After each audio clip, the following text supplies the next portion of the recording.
جو بگڑ جائے اس کے پیچھے چلنے کی اجازت نہیں، نہ قرآن اجازت دیتا ہے نہ نبی کا فرمان اس کی اجازت دیتا ہے۔ جب حضور کا کلمہ پڑھا ہے تو فیصلے حضور ہی کے چلیں گے۔ کلمہ جب سرکار کا پڑھا ہے تو ہم حضور ہی کے فرمان کو مانیں گے۔ شوشا یہ چھوڑا انٹرویو دیتے ہوئے، خلاصہ اس کا یہ بنتا ہے، حضرت امام حسین کے قتل ناحق میں یزید کے ملوث ہونے کا کوئی ثبوت نہیں، یعنی یزید کو بری کرنے کی کوشش کی، گویا کہ یزید کے طرفداروں سے ادھار کھا لیا ہوگا۔ آپ اس کو محاورے کو سمجھتے ہیں جی؟ کہتے ہیں میں نے کہیں نہیں پڑھا کہ یزید نے امام حسین کے قتل کرنے کا حکم دیا ہو۔ کیا یزید نے براہ راست امام علی مقام کو قتل کرنے کا حکم اس سے آیا، اسی کے دربار سے آیا؟ میرے پاس تو تاریخ کے جو شواہد ہیں اس میں ایسا کوئی صریح عبارت نہیں ہے کہ کسی کو انہوں نے مامور کیا ہو، انہوں نے مامور کیا ہو، انہوں نے مامور کیا ہو۔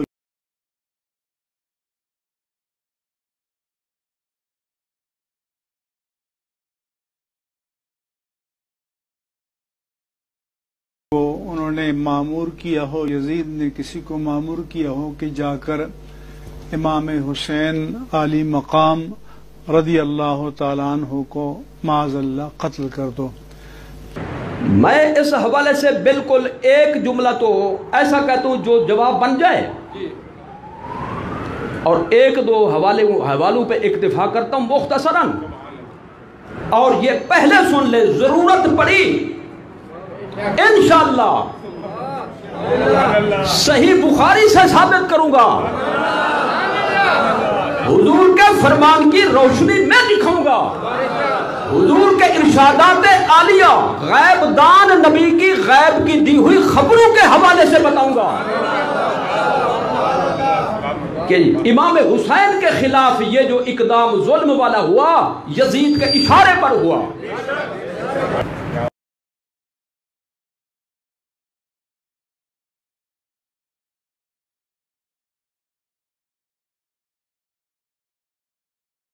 اگر یزید اس میں ملوث نہیں، اس نے حکم نہیں دیا، اس نے کوئی اشارہ نہیں کیا، تو میرا ایک ہی سوال ہے، 100 کا ایک ہی سوال، امام حسین کے قتل کو اس نے سزا کیوں نہیں دی؟ اگر اس کے اشارے سے یہ کام نہیں ہوا تو اس نے امام حسین اہل نبوت، اہل بیت نبوت کے عظیم افراد، ان کے خلاف یہ کارروائی نہیں کی، اپنی مرضی سے اشارہ نہیں کیا، حکم نہیں دیا، تو قتل کو سزا کیوں نہیں دی؟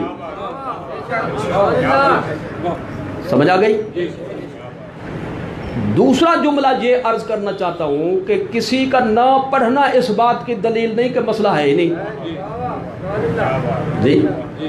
کوئی کہے میں نے پڑھا نہیں، مسئلہ نہیں ہے، ایسے کہیں گے یہ بالکل سطحی بات ہے، معیار سے ہٹ کر ہے، کیونکہ نہ ہونا اور ہوتا ہے، نہ پڑھنا اور ہوتا ہے۔ تم نے پڑھائی کب ہے؟ اب میں یوں کہوں گا تم نے پڑھائی کب ہے؟ میں 3 حوالے پیش کر کے بات ختم کرتا ہوں۔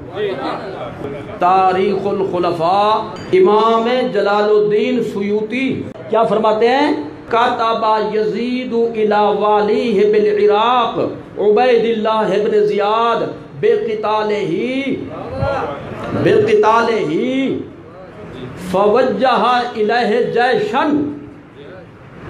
یزید نے خط لکھا ابن زیاد کو جو کوفہ کا گورنر تھا، امام حسین جب عراق میں جلوہ گر ہوئے اس نے کہا کہ حسین سے قتال کرو، بولو حسین سے قتال کرو۔ قتال کا معنی ہوتا ہے کسی سے لڑنا، کسی کو مار ڈالنا۔ تو حکم دیا کہ نہیں دیا جی؟ تو تم نے نہیں پڑھا تو کیا مطلب ہے بھی نہیں؟ جی ذمہ دار سٹیج پر رہنے والے بیٹھنے والے کو ہوش میں بیٹھ کر بولنا چاہیے. یہ ایک کتاب، ایک اور کتاب پیش کرتا ہوں. یہ ہے المسامرہ. امام ابن حمام متن میں فرماتے ہیں اختلف فی اکفار یزیدہ، یزید کو کافر کہنے میں علماء کا اختلاف ہے. فقیل نعم، ایک قول یہ ہے کہ ہاں اس کو کافر کہا جائے گا. ایک طبقہ یہ کہتا ہے. اس کی شرح کرتے ہوئے امام ابن ابی شریف نیچے شرح میں لکھتے ہیں، کیا فرماتے ہیں؟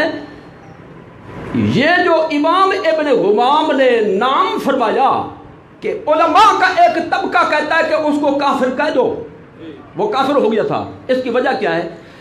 لما وقع منہ من الاجترائی علی ذریۃ الطاہرۃ، اس لیے کہ اس نے نبی کی آل پر ظلم کیا. نبی کی آل پر، ذریۃ طاہرہ یعنی حضور کی آل، ذریۃ طاہرہ پر، حضور کی عطرت پر، حضور کی آل پر اس نے ظلم کیا. کوئی ظلم کی مثال تو پیش کرو. آگے مثال دیتے ہیں، کل امری بقتل الحسین رضی اللہ عنہ، اس کا ایک نمونہ یہ ہے کہ اس نے حکم دیا تھا حسین کو قتل کر دو. یہ بات کتب معتبرہ میں موجود ہے کہ یزید اس میں ملوث تھا، ملوث ہے، لہذا زور لگا لو یزید کو تم پاک دامن ثابت نہیں کر سکتے. شرح العقائد النسویہ، یہ ہر مدرسے میں نصاب کا سلیبس کا حصہ ہے.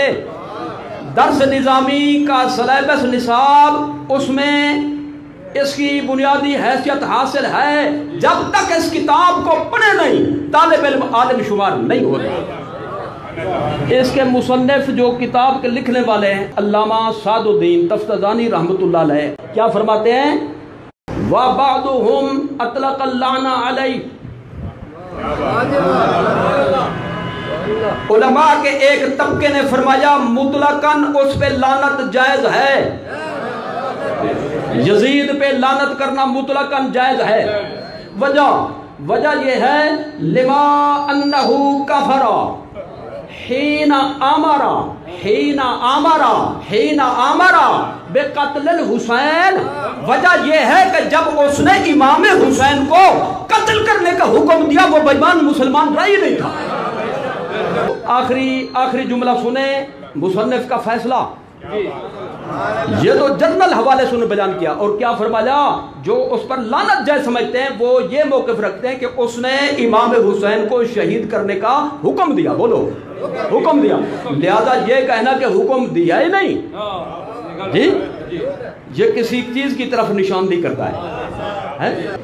والحق ان رضا یزید بقتل الحسین واستبشارہ بذلک وإہانت اہل بیت النبی علیہ السلام مما تواتر معناہ وإن کان تفاصیلہ احاداً.